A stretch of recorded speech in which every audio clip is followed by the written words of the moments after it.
نصلي ونسلم على رسوله الكريم اما بعد فاعوذ بالله من الشيطان الرجيم بسم الله الرحمن الرحيم باب صفة الجنة وأهلها۔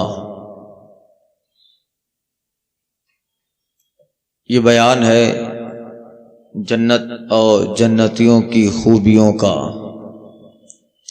جنت اور اہل جنت کی صفات کا بیان۔ جنت کہتے ہیں باغ کو، البستان من الشجرۃ المتکاف المضل بالتقفاف۔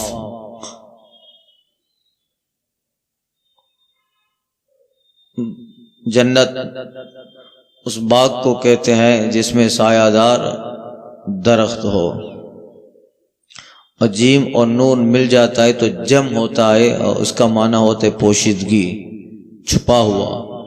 چونکہ ظاہری انسان کی نظر سے اللہ تعالیٰ نے اس کو ابھی تک چھپایا ہے، اس وجہ سے بھی اس کو جنت کہتے ہیں۔ اور اس میں مومنوں کے لیے باغات ہیں جس کے نیچے نہریں جاری ہیں، اس وجہ سے بھی جنت کو باغ جنت کہا گیا۔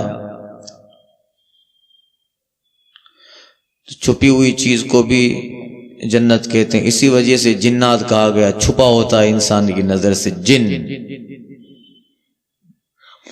تو یہ بیان ہے جنت اور جنتیوں کی خوبی کا۔ اس باب میں بیان میں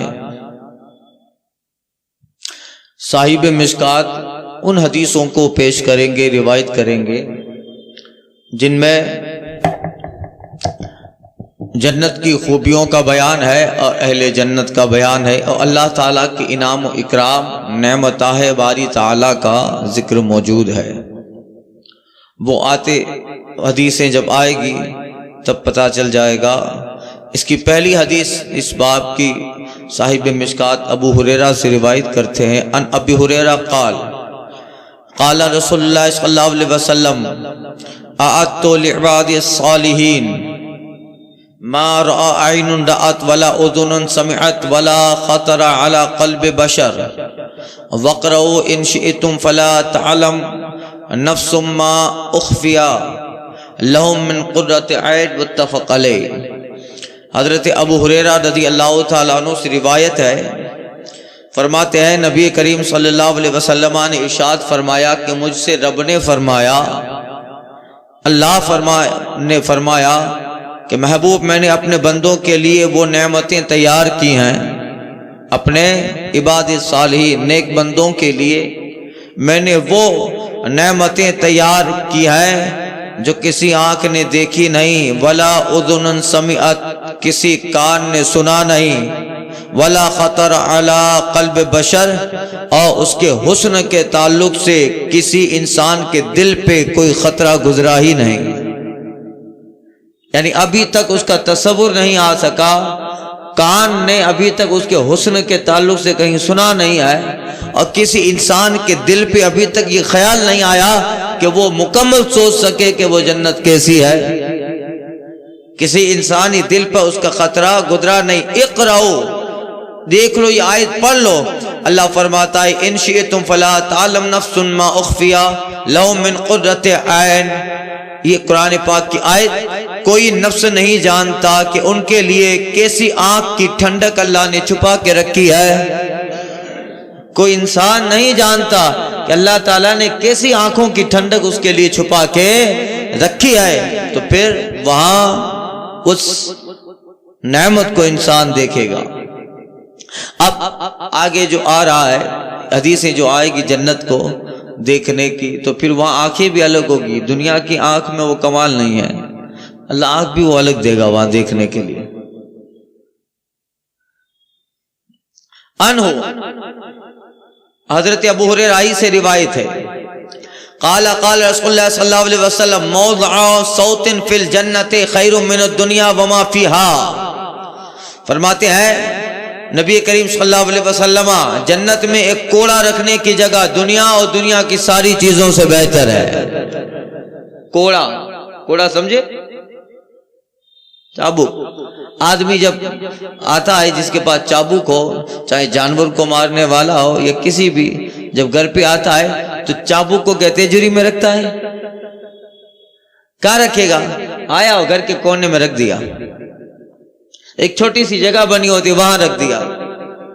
تو اب رسول اللہ فرماتے ہیں کہ موضع صوت فی الجنت خیر وما فیہا، جنت کی وسعت، اس کا حسن اور اس میں اللہ نے جو جگہ دیا ہے اس کا آپ اندازہ اسی سے لگا لو کہ دنیا میں جو ہے جنت میں جو کوڑا رکھنے کی جگہ ہے وہ اتنی قیمتی ہے کہ ساری دنیا ملا کر بھی اس کوڑے کی جگہ تک برابر نہیں ہو سکتے ہیں۔ اس کا مطلب یہ نہیں کہ جنت میں کوڑا رکھا جائے گا، وہاں مراد ہے کہ وہاں کی تھوڑی سی جگہ دنیا کی ساری چیزوں سے بہتر ہے، یہ مراد ہے۔ وہاں کوڑا تھوڑا نہ ہوگا، کسی کو مارنا ہے بھائی، مگر مثال دی گئی کہ وہاں تھوڑی سی جگہ کوڑا رکھنے کی جگہ کتنی ہوتی ہے، وہ جگہ جنت کی جو اتنی سی مختصر سی 1 فٹ بھی نہیں ہے، وہ دنیا کی ساری چیزوں سے، من الدنیا وما فیہا، دنیا اور دنیا کی ساری چیز اس میں سب آ گیا۔ امبانی بھی آ گیا، ٹاٹا بھی آ گیا، بتل بھی آ گیا، برلا بھی آ گیا، اڈانی بھی آ گیا، سب آ گیا، اور جتنے گزر چکے ان سب کے مال اور ان کے دولت و اسباب کو جمع کرو تو جنت کے کوڑا رکھنے کی جگہ کے برابر نہیں ہو سکتے۔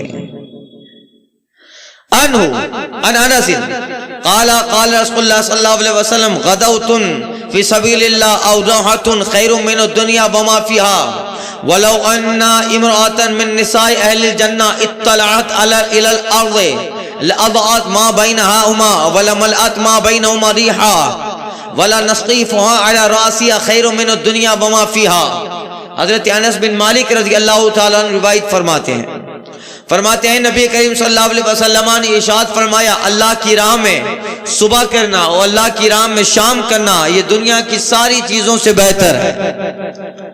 اللہ کے لیے صبح و شام کرنا یعنی عبادت میں لگے رہنا، جہاد یہ اللہ کی راہ میں صبح و شام کرنا، تعلیم قرآن، علم پڑھنا، کسی کی مدد کرنا، عبادت، نماز، رب کے لیے جانا، حج اور کعبۃ اللہ کی زیارت، یہ سب صبح شام آدمی جب جائے تو پھر وہ ایسا ہی ہے جیسے اللہ کی راہ میں جا رہا ہے۔ کسی اللہ والے کے مزار پہ جا رہا ہے تو وہ بھی اللہ کی راہ میں جا رہا ہے۔ تو فرماتے ہیں آقا کہ اللہ کی راہ میں صبح کرنا اور اللہ کی راہ میں شام یہ دنیا اور دنیا کی ساری چیزوں سے بہتر ہے۔ فرمایا لو ان امرأۃ من اہل الجنہ، اگر جنتی عورتوں میں سے ایک عورت اطلعت الی الارض، زمین کی طرف جھانک دے، جنتی عورت، اب اس سے حور بھی مراد ہے اور اس سے مراد ہماری بیویاں بھی ہیں، وہ بھی جنت میں ہمارے پاس ہوں گی، فکر مت کرو، یہ وہاں تک چلنے والی ہیں، مگر اس کو اللہ تعالی حوروں سے زیادہ حسن دے دے گا، ورنہ آدمی سوچے گا کہاں حور اور کہاں یہ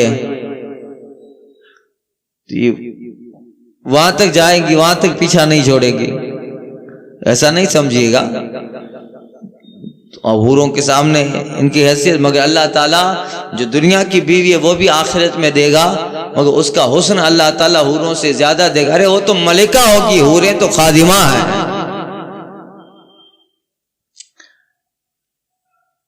اب جیسے رسول اللہ صلی اللہ علیہ وسلم کے ساتھ جنت میں حضرت خدیجہ بھی ہیں، حضرت سودا ہیں، حضرت ماریہ ہیں، حضرت جویریہ ہیں، حضرت سودا بنت زمعہ ہیں، حضرت زینب بنت جہش ہے، ام المومنین عائشہ صدیقہ ہے، بلکہ رسول اللہ صلی اللہ علیہ وسلم تو جنت میں حضرت مریم سے بھی نکاح کریں گے اور حضرت آسیہ سے بھی رسول اللہ نکاح کریں گے۔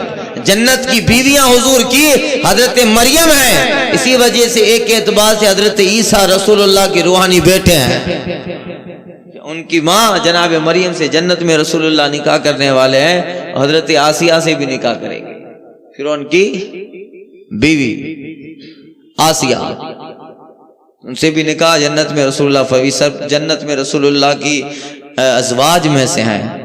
تو جناب مریم تو نکاح نہیں کی ہے نا بھائی، بغیر نکاح کے اللہ تعالیٰ نے اولاد عطا فرمائی حضرت عیسیٰ کے شکل میں، مگر حضور جنت میں ان سے نکاح فرمائے گے۔ دنیا کی بیویاں وہ جنت میں ہوں گی۔ اب جو ہے اس کو حسن اللہ تعالیٰ بڑھا دے گا. تو اب اس سے مراد حوریں ہوں یا یہ جنت کی حوریں یا یہ جنت کی عورتیں یا حوریں. آقا فرماتے اگر جنتی عورتوں میں سے ایک زمین کی طرف جھانک دے لأضاءت ما بینہما، مشرق سے لے کر مغرب تک سب چمک جائے.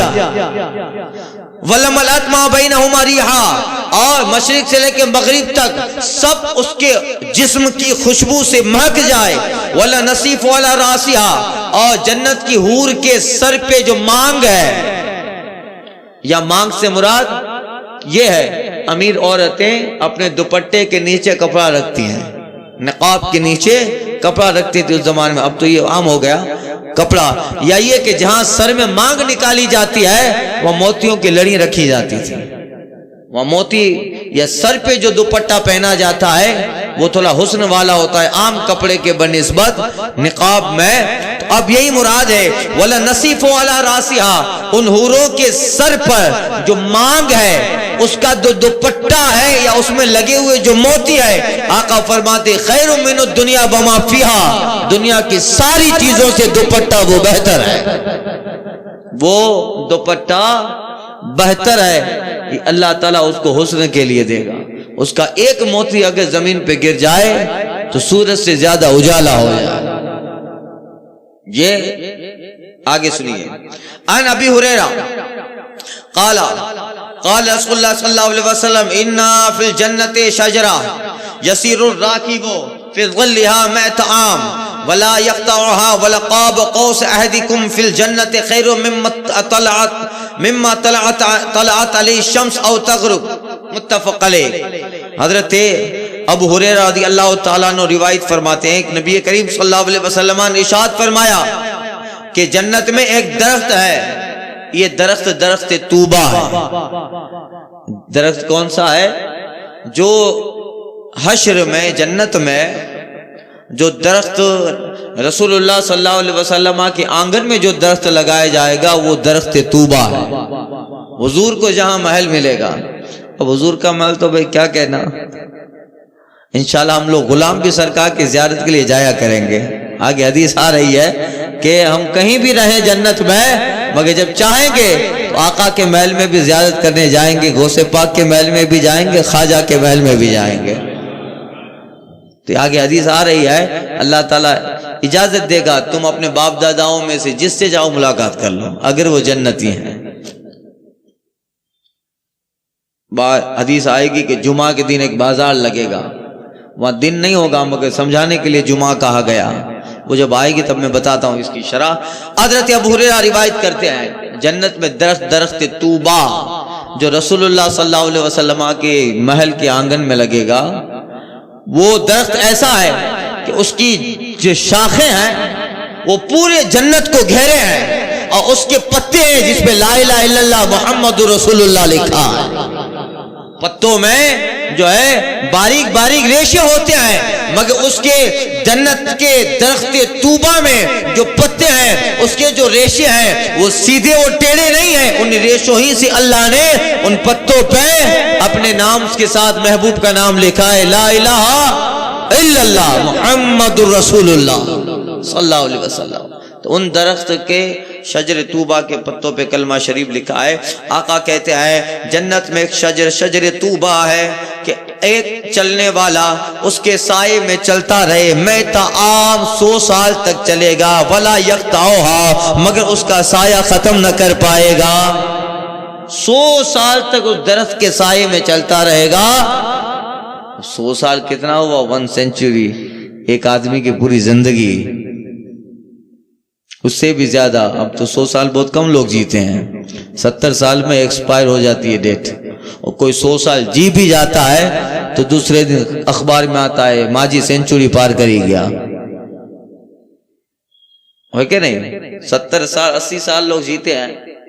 مگر آقا کہتے ہیں ان فی الشجرہ جنت شجرہ، وہ جنت میں جو درخت طوبہ ہے ایک سوار 100 سال تک اس میں چلتا رہے، لا یقطعھا، اس کا سایہ جو ہے وہ پار نہ کر پائے گا۔ وَلَقَابُ قَوْسِ أَحَدِكُمْ فِي الْجَنَّةِ، اور جنت میں تمہارے تیر کے کمان رکھنے کی جگہ اس سے بہتر ہے جس سے سورج جس پہ دنیا میں طلوع ہوتا ہے وہ غروب ہوتا ہے، یعنی دنیا کی ساری چیزوں سے بہتر جنت میں تمہارے کمان کے رکھنے کی جگہ۔ آدمی جو ہے اپنے تیر کا کمان کہاں رکھتا ہے؟ وہ بھی کہیں ٹانگ دیتا ہے۔ تیر ہے، اس کا کمان ہے، کہیں ٹانگ دیا، اب اس تیر کو وہ تیجوری میں تو رکھے گا، کہیں بھی جگہ رکھ دیتا ہے۔ مختصر سی جگہ مراد، تھوڑی سی جگہ مراد ہے، اتنی سی جگہ ہوتی ہے کہ جس پہ انسان اپنا تیر کا کمان ٹانگ دیتا ہے۔ آقا فرماتے ہیں جنت میں وہ کمان رکھنے کی جگہ اس سے بہتر ہے جس سے سورج اور غروب ہوتا ہے اور ڈوبتا ہے، یعنی مشرق سے لے کر مغرب تک پوری دنیا میں جتنی چیزیں ہیں ان ساری چیزوں سے بہتر جنت میں کمان رکھنے کی جگہ ہے، کمان رکھنے کی جگہ ہے۔ ذالک بما آمنتم باللہ ورسولہ، یہ بدلہ ہے کہ دنیا میں تم اللہ رسول پہ ایمان لے آئے تھے۔ ان ابی موسیٰ اشعری قال رسول اللہ صلی اللہ علیہ وسلم ان للمؤمن فی الجنۃ لخیمۃ من لؤلؤ واحدۃ مجوفۃ ارضها فی روایت طولها 60 نبیلا فی کل زاویۃ من اہل ما يرون الاخرین یطوف علیہم المؤمن وجنتان من فضۃ آنیتهما وما فیها وجنتان من ذهب آنیتهما وما فیها وما بین القوم وبین ان ينظروا الى ربهم الا رداء الکبریاء علی وجہہ فی جنت عدن، متفق علیہ۔ حضرت ابو موسیٰ اشعری روایت کرتے ہیں نبی کریم صلی اللہ علیہ وسلم نے فرمایا کہ مومن کے لیے جنت میں ایک خیمہ ہے، مومن کے لیے جنت میں جو خیمہ ہے آقا فرماتے من لؤلؤ، وہ خالص موتی کا بنا ہوا، لؤلؤ من لؤلؤ والمرجان، سورہ رحمان میں آیا ہے، مرجان لؤلؤ موتی قیمتی، اور لؤلؤ وہ موتی ہے جو اتنا چمکدار ہوتا ہے۔ اب ظاہر بات ہے سورہ رحمان میں اللہ تعالیٰ اس کا ذکر، قرآن میں کئی بار اس کا ذکر ہوا، قیمتی موتی ہوتا ہے لؤلؤ، ہیرا، چمکدار ہیرا۔ آقا فرماتے مومن کا خیمہ جنت میں خالص لؤلؤ موتیوں کا ہے، مجوفۃ ارضھا، آقا کہتے ہیں کہ اس کی چوڑائی، ایک روایت میں اس کی لمبائی 60 میلا، 70 میل ہے۔ خیمہ 70 میل کا، ایک میل 1.5 کلومیٹر لے لو، 70 میل یعنی تقریباً 100-125 کلومیٹر سے زیادہ، 125 کلومیٹر سے زیادہ، یہاں سے لے کر راجکوٹ سے آگے تک، پردری تک، وہ خیمہ ہے، اتنا بڑا موتیوں کا بنا ہوا خیمہ۔ کتنے موتی لگے ہوں گے آپ اندازہ لگاؤ۔ اِنَّا لِلْجَنَّ فِي الْجَنَّةِ لِلْمُؤْمِنِ، مومن کے لیے تو آقا فرماتے ہیں اس کی چوڑائی، ایک روایت میں کہ اس کی لمبائی 70 میل ہے، اور وَكُلِّ زَاوِيَةٍ مِنْهَا، اور ان میں سے آقا فرماتے ہیں کہ اس کے ہر گوشے میں، جو کونا ہے خیمے کا، اس کے ہر گوشے میں اہل جنت آخر والوں کو دیکھتے رہیں گے۔ اہل ما یرون الآخرہ، فرمایا کہ اس کے ہر گوشے میں اس کے گھر والے ہوں گے کہ دوسروں کو نہ دیکھ سکیں گے۔ اب آدمی جب خیمے میں رہتا ہے تو پھر وہ چاہے گا کہ مجھے کوئی نہ دیکھے، میں اکیلا رہا ہوں خیمے میں۔ تو آقا فرماتے ہیں فی کل زاویۃ من اہل ما یرون الآخرین، کہ ان میں سے ہر ایک گوشے میں اس کے گھر والے ہوں گے، یعنی اہل جنت اس خیمے میں جلوہ بار ہوں گے کہ دوسروں کو نہ دیکھ سکیں گے، بس اپنا خیمہ ہے۔ یعنی دوسروں کو نہ دیکھ سکنے کا مطلب یہ ہے کہ وہ جنتی خیال کرے گا، ادنا جنتی ہے وہ بھی خیال کرے گا کہ جتنا مجھے دیا ہے ویسا رب نے کسی کو نہیں دیا، وہ یہ خیال کرے گا۔ جیسے جہنم میں اللہ تعالیٰ ایک جہنمی کو دوسرے جہنمی سے الگ کرے گا اور سب سیپریٹ ہوں گے، تو ہر آدمی یہ خیال کرے گا کہ میں اکیلا ہی بچ گیا ہوں، باقی سب چلے گئے، تو اسی طرح اہل جنت میں جو ادنا ہوگا وہ یہ سوچے گا کہ اتنا بڑا لؤلؤ والمرجان کا خیمہ ہے، کتنا مجھے دیا ہے اللہ تعالیٰ نے۔ اب اس کی شان کیا ہوگی؟ یطیف علیہم المومن، آقا فرماتے ہیں کہ اس کی شان یہ ہوگی کہ جس پہ مومن گشت کرے گا اپنے خیمے کے ارد گرد مومن گھومے گا، اور آقا فرماتے وجنتان من فضۃ آنیتہما وما فیہا وجنتان من ذہب آنیتہما وما فیہا۔ آقا فرماتے ہیں کہ اللہ تعالیٰ اس خیمے کے ارد گرد دو باغ لگائے گا جن کے برتن اور سامان چاندی کے ہوں گے، اور دو باغ اور ہوں گے جن کے برتن اور سامان سونے کے ہوں گے۔ اس خیمے میں پینے کے لیے جو برتن ہیں، خیمے میں رکھے ہوئے جو برتن ہیں پانی پینے کے، کھانے کے، دیکھیں یہ خیمہ ہے، محل الگ ہے۔ یہ فارم ہاؤس سے کبھی کبھی چھٹیوں میں آیا کرو، سمجھے؟ تفریح کی جگہ ہے، محل الگ ہوگا، محل خیمہ نہیں ہوگا، وہ تو بہت بڑی عمارت ہوگی۔ یہ تو صرف اپنے سیپریٹ ٹائم میں، الگ ٹائم میں جب وقت ملے تو اپنے خیمے کا بھی گشت لگا لیا، گھوم لیا، کیا سب ٹھیک ٹھاک چل رہا ہے؟ وہاں بھی اس کے لیے اللہ تعالیٰ نے حوروں کا انتظام کیا ہے۔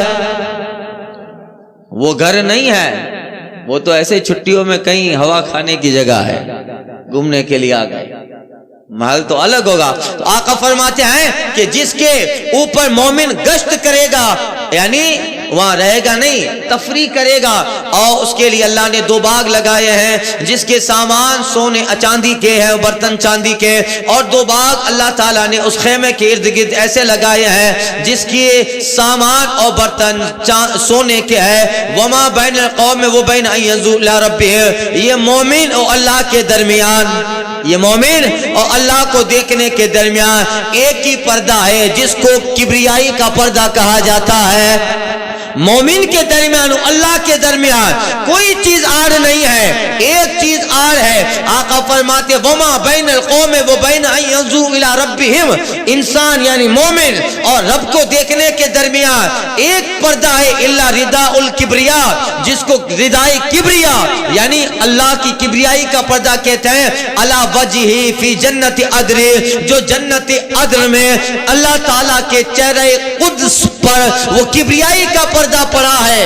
اب مومن اور رب کے درمیان کبریائی کا پردہ ہے، رب وہ پردہ اٹھائے گا تو مومن رب کو دیکھ لے گا جنت عدن میں۔ اللہ، یہ مومن کو جو اللہ جنت دے گا، جنت عدن، لہم جنات عدن تجری من تحتہا الانہار، ان کو اللہ تو جنت عدن دینے والا ہے، تو جنت عدن میں مومن رہے گا۔ اب دیکھیے اس میں ادنا مومن بھی جنت عدن میں جائے گا۔ اب جنت عدن میں رب اور مومن کے درمیان ایک پردہ ہے جس کو کبریائی کا پردہ کہتے ہیں، رب کی شان کا پردہ کہتے ہیں، اور اللہ تعالیٰ جنت عدن میں اس پردے کو ہٹا دے گا تو مومن رب کا دیدار کرے۔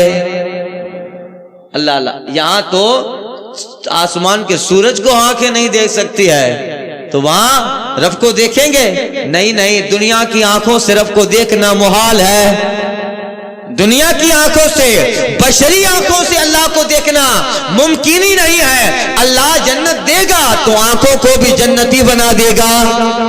دنیا والی یہاں تو موسیٰ دیکھتے ہیں تو گش کھا کے گر جاتے ہیں، جناب موسیٰ دیکھیں ایک تجلی تو گر جائیں، اللہ اللہ، تو پھر ہم کیا حیثیت رکھتے ہیں؟ اللہ آنکھیں یہی نکال دے گا، آنکھیں وہ جنت کی الگ ہوں گی، وہ آنکھوں میں طاقت ہوگی جو رب کے قرب کا اور رب کی ذات کا دیدار کر سکے۔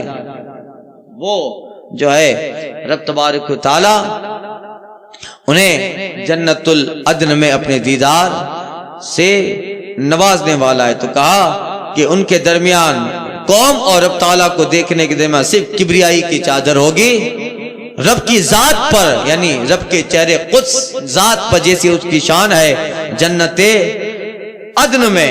اللہ اللہ،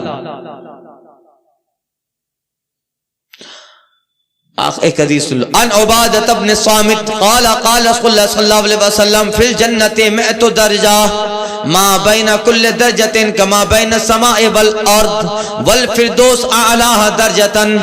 حضرت عبادہ بن صامت رضی اللہ تعالیٰ عنہ سے روایت ہے. حضرت عبادہ بن صامت، ان کا مزار بیت المقدس فلسطین میں ہے. اللہ کے رسول صلی اللہ علیہ وسلم نے ان دونوں کو قاضی بنا کر بھیجا تھا، حضرت شداد بن اوس اور حضرت عبادہ بن صامت. یہ مدینہ سے آئے تھے فلسطین، اور بیت المقدس ہے جہاں مسجد اقصیٰ ہے، اور ایک بہت بڑا قبرستان ہے، ایک بہت بڑا دروازہ بنا ہے جس کو باب الرحمہ کہتے ہیں. وہاں کے لوگوں کا عام قبرستان ہے. اسی قبرستان میں حضرت شداد بن اوس اور حضرت عبادہ بن صامت کی قبر ہے. ان کو رسول اللہ نے فلسطین کا قاضی بنا کر بھیجا تھا، اور وہیں ان کے مزار یہ فقیر زیارت کر کے آیا. وہاں بہت بڑا گیٹ ہے باب الرحمہ، کہ جب حضرت عیسیٰ علیہ السلام نزول فرمائیں گے زمین پر تو پھر فلسطین آئیں گے، اور اسی دروازے سے داخل ہو کے بیت المقدس میں داخل ہوں گے. تو باب الرحمہ ہے، اور وہیں پاس میں چھوٹا سا قبرستان جہاں ان کا مزار ہے حضرت عبادہ بن صامت. حضور کی بارگاہ سے بہت علم لیا، اور کافی حدیثیں ان سے مروی ہیں.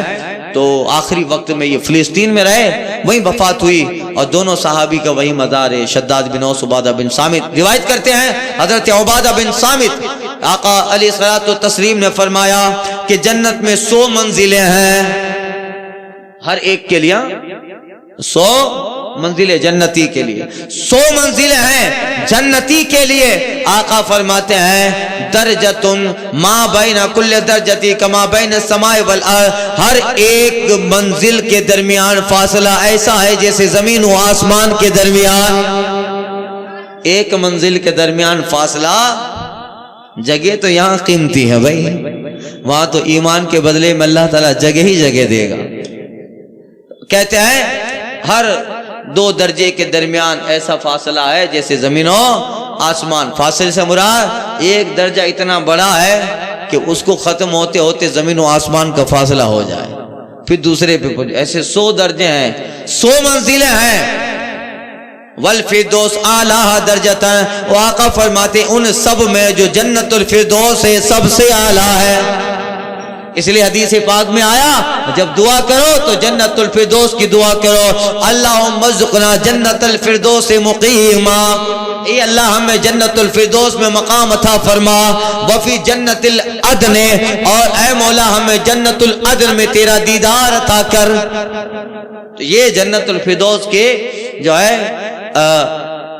دعا حدیث شریف میں آیا.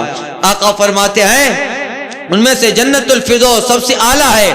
اور آقا فرماتے ما تفجر انہار الجنت الاربعۃ ومن فوقها یقون العرش. آقا فرماتے ان سب میں اعلیٰ جنت الفردوس ہے جس سے جنت کی 4 نہریں پھوٹتی ہیں. جنت الفردوس وہ ہے جس سے جنت کی 4 نہریں، یعنی شراب طہور کی، پانی کی، دودھ کی، اور جو ہے یہ 4 نہریں جس کا گزشتہ درس میں ذکر کیا، دودھ کی، پانی کی، شہد کی، یہ 4 اور ایک نہر ہے شراب طہور کی. 4 نہریں جنت الفردوس سے پھوٹتی ہیں. آقا فرماتے ہیں ومن فوقہا یکون العرش، اور ان کے اوپر اللہ کا عرش ہے.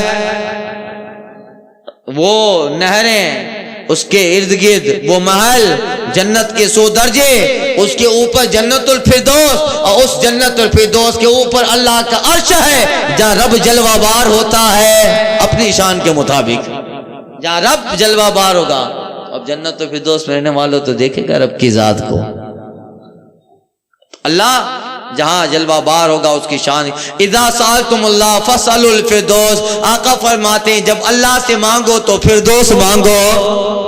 اذا سأل اللہ تعالی فاسألوا الفردوس، اور جب اللہ سے مانگو تو جنت الفردوس کی دعا مانگو. یہ اعلیٰ درجہ ہے، اعلیٰ رب سے اعلیٰ چیزیں طلب کرو. اب بادشاہ ہوتا ہے جو ملک کا ہو، آپ اسے 2 روپیہ مانگو گے کیا؟ ارے اس کی پوزیشن کے اعتبار سے مانگو، اس کی پوزیشن کے اعتبار سے مانگو. لوگ خواجہ کے پاس جا کر بھی 2,000 4,000 10,000 مانگتے ہیں. ارے بھائی 10,000 مانگنے کی چیز ہے کیا؟ خواجہ جس لیول کے ہے اتنا مانگو. ایک فقیر کہہ رہا تھا دے دے خواجہ 56 کروڑ کا چوتھا حصہ. میں نے کہا بابا چوتھے سے کچھ نہ ہوگا, آپ پورا 56 مانگو. پورا خواجہ بڑے ہیں تو مانگو بھی بڑا, مانگ بھی بڑی ہونی چاہیے. تو پھر رب بڑا ہے, اس کی ذات بڑی, اس کی صفت بڑی, تو بڑے رب سے چیزیں بڑی مانگو. اے بڑا رب ہمیں جنت الفردوس دے دے, جیسی تیری شان ہے ویسی جنت دے. جو رب ہے ویسا رب سے مانگنا ہے. تو پھر دیکھیے اس لیے آگے فرماتے فَإِذَا سَأَلْتُمُ اللَّهَ تَعَالَى فَاسْأَلُوا الْفِرْدَوْسَ, جب اللہ سے مانگو تو جنت الفردوس مانگو. اب آگے کچھ حدیثیں اور آ رہی ہے انشاءاللہ تعالی, وہ میں آئندہ کے درس